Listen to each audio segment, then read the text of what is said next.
Madam வணக்கம். சுபாஷ் சதீஷ்குமார், ஒவ்வொரு ஆட்கள் உங்களுடைய பார்வை எப்படி வைக்கிறீங்க இந்த தலைப்பினுடைய? சார், முன்னாடி எல்லாம் மேகாலயா, சிக்கிம், நேபாள், பூட்டான் அந்த மாதிரி லாட்டரி டிக்கெட் விற்பனைக்கு சொல்லுவாங்க. ஆனா இப்ப தமிழகத்துல பாத்தீங்கன்னா சென்னை, விழுப்புரம், வேலூர், செங்கல்பட்டு, விருதுநகர், தஞ்சாவூர்னு நம்ம இந்த மாதிரி தொடர்ந்து ஆகனா பாலியல் கொடுமை, வன்புணர்வு செய்யக்கூடிய அந்த தமிழக மாவட்டங்கள்னு நம்ம சொல்லலாம். அந்த அளவு தமிழகம் டெவலப் ஆயிருக்கு. இதுல இன்னும் குறிப்பா சொல்லணும்னா, வேலூர்ல அந்த குற்றவாளிகளை ஒரு அழுத்தம் காரணமாக அந்த குற்றவாளிகள் மீது முதல் முறையாக குண்டா சேவி இருக்கிறது இந்த அரசு. First time. ஏன்னா விவசாயிகள் மேலதான் இவங்க குண்டா செய்வாங்க. ரொம்ப ஒரு கேஸுக்காக வேலூர்ல குற்றவாளிகள் மேல ஏவி இருக்காங்க. தஞ்சாவூர்ல அந்த வழக்கையே எடுத்து எஃப்ஐஆர் போட மாட்டேன்னு சொல்லி பிரச்சனை பண்ணி அப்புறம் எஸ்ஐ சஸ்பெண்ட் பண்ணப்பட்டதெல்லாம் நமக்கு தெரிஞ்ச விஷயம். இப்ப சார், நமது வாழ்வுரிமை கட்சி அவர் சொன்ன மாதிரி சென்னை இஷ்யூல என்ன ஆச்சு, அண்ணா நகர்ல அது ஒரு சிறுமி சார். அந்த பொண்ணு அவங்க ஒரு மருத்துவர்கிட்ட வராங்க. அந்த மருத்துவர் டெஸ்ட் பண்ணி பார்க்கும்போது அப்பதான் தெரியுது அந்த மருத்துவருக்கு அந்த சிறுமி பாலியல் வன்புணர்வுக்கு ஆளாக்கப்பட்டிருக்கா, கொடுமைக்கு, சித்திரவதைக்கு உள்ளாக்கப்பட்டிருக்கான்ட்டு. அவங்க பேரண்ட்ஸுமே அவ்வளவா விவரம் இல்லாதவங்க. சோ இந்த மருத்துவர் வாலண்டியரா தானே அதை காவல்துறைக்கு எடுத்துட்டு போறாங்க. அப்போ காவல்துறை என்ன பண்றாங்கன்னா, அவங்க கிட்ட ஆடியோ கேக்குறாங்க. எப்படி இதுல இந்த இஷ்யூல, இந்த அண்ணா யூனிவர்சிட்டி இஷ்யூல எஃப்ஐஆர் டெக்னிக்கல் கிளிட்ஜ்ல லீக் ஆச்சோ, அதே மாதிரி அந்த சிறுமி விசாரிக்கப்பட்ட போது அந்த ஆடியோ கூட லீக் ஆயிடுச்சு. இதே மாதிரிதான். ஆனா அவங்க யாரும் லீக் பண்ணல, எதேச்சியா லீக் ஆயிடுச்சு. சோ இது லீக் ஆன பிற்பாடு இத அவங்க என்ன பண்றாங்கன்னா, உச்ச நீதிமன்றம், நம்ம தமிழக நீதிமன்றம் இருக்கு இல்லையா, உயர் நீதிமன்றம், அந்த உயர் நீதிமன்றம் என்ன பண்றாங்கன்னா, இதை வாலண்டியரா எடுத்துக்கிறாங்க. தமிழக காவல்துறை இதை சரியாக விசாரிக்காது அப்படிங்கிற ஒரு உணர்வுல இந்த வழக்க தானேவே வாலண்டியரா எடுத்துக்கிறாங்க. எடுத்துட்டு இதுல சிபிஐ விசாரணை வேண்டும் அப்படின்னு சொல்றாங்க.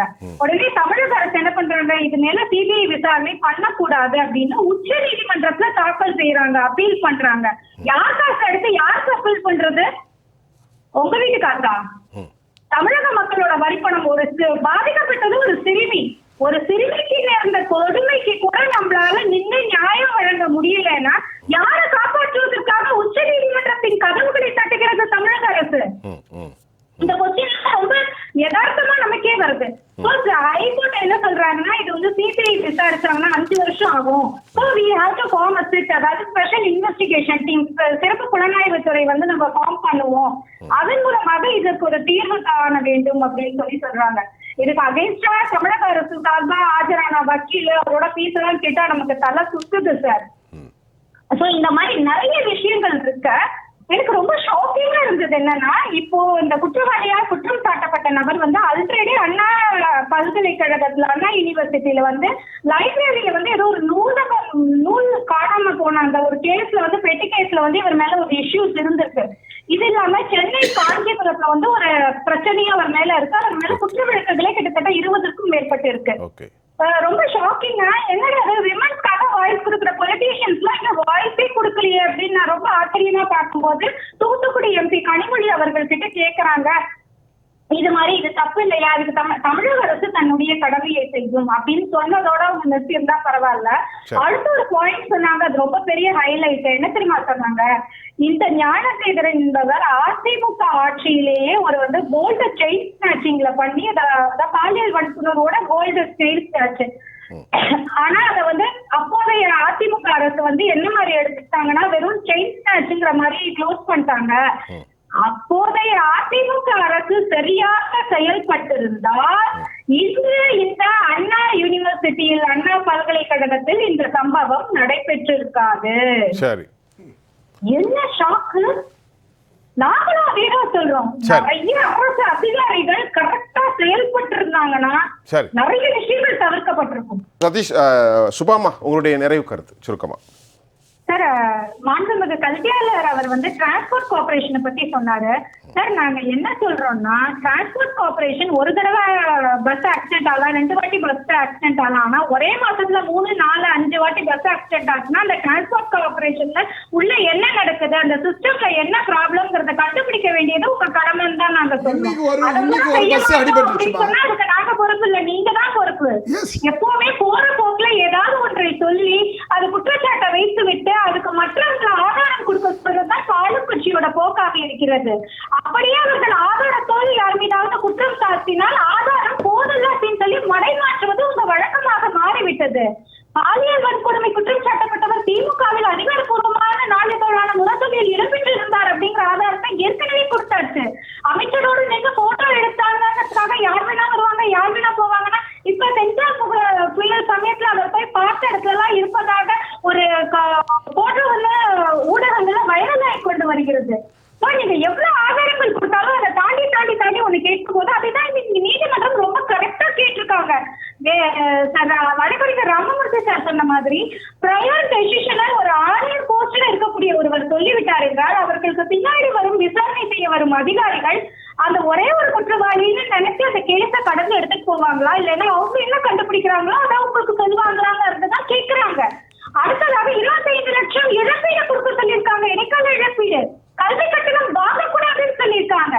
ஆணையர் ஏன் அவசரப்பட்டு எஃப்ஐஆர் ஒரு நிலுவையில் இருக்கும்போது பேட்டியை ஏன் கொடுத்தாருன்னு கேட்டிருக்காங்க. அதற்கான அவசியம் என்னன்னு கேட்டிருக்காங்க. இன்று பூரா ஊடக செய்திகள் நீதிமன்றம் ரோப்டு ஆணையர் ஷாக்டாக தான் இருக்கிறது.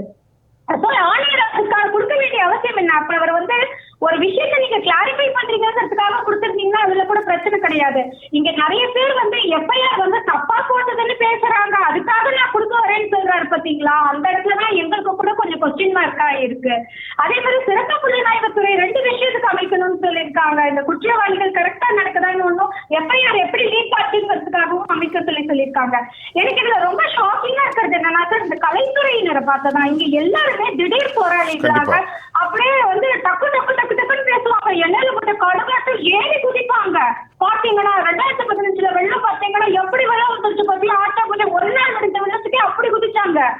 இதுல இன்னொருத்தர் இருக்காரு சித்தார்த் நடிகர், ஏதோ திரைப்படத்துல மட்டுமே ஹீரோவாக கட்டப்பட்ட நபர்கள் பெண்கள் சரியான கொடுமைகள்னா துள்ளி இழந்து வந்தவங்க நிஜ வாழ்க்கைன்னு வரும்போது அமைதியா சைலன்ஸ் மோடுக்கு போயிடுறாங்க. ரொம்ப ஆச்சரியமாக இருக்கிறது. சப்புன்னு இருக்குதா நான் பேசுறேன் சார், எனக்கு கொஞ்சம் கைத்தாங்க.